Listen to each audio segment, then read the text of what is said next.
General anesthesia affects the entire body. You have no awareness or feeling. You are unconscious and will not feel pain while receiving general anesthesia. With general anesthesia, pads with wires will be attached to your body.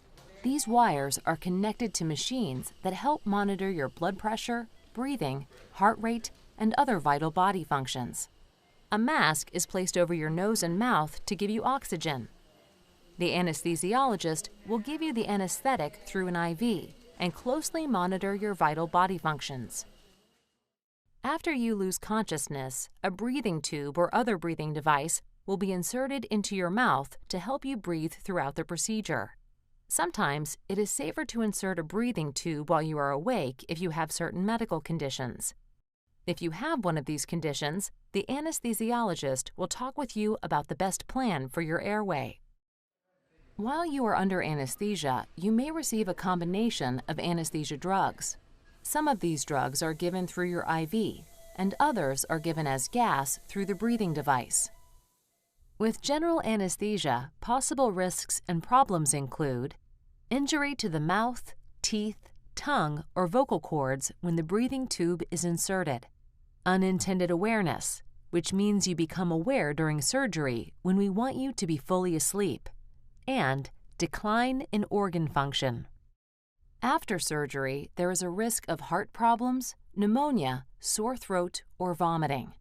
Although it is extremely rare, some surgery patients can be at risk for vision loss after surgery. Please keep in mind that all of these risks and problems are not common, but the risk is not zero. Regional anesthesia blocks pain to a part of your body.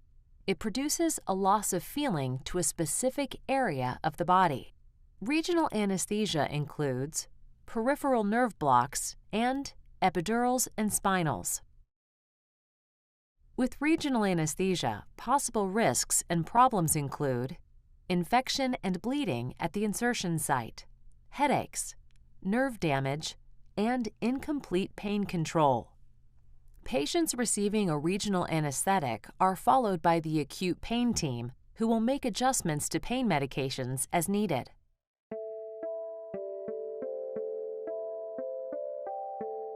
When the procedure is finished, you will be taken to the recovery area where we will continue to monitor you.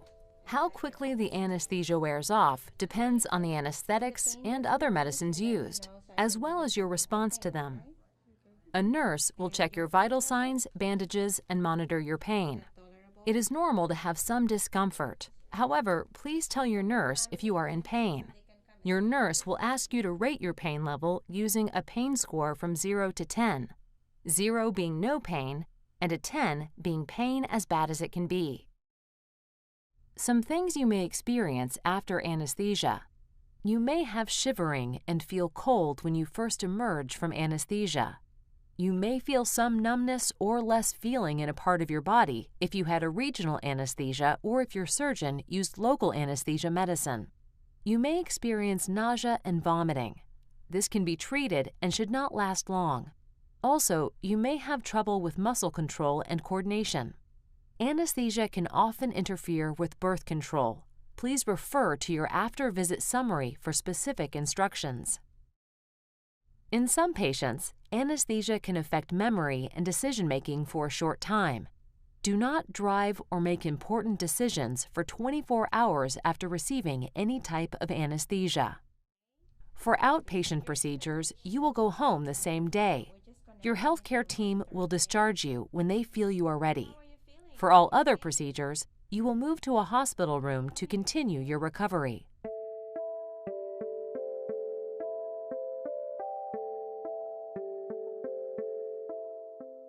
If you have any questions about anesthesia, please contact us at 713-792-6133, Monday through Friday, 8 a.m. to 5 p.m. You may also review the anesthesia consent forms and anesthesia education materials in your MyChart account. If you have questions about your specific procedure, please contact a member of your surgical or procedure team. Thank you for watching.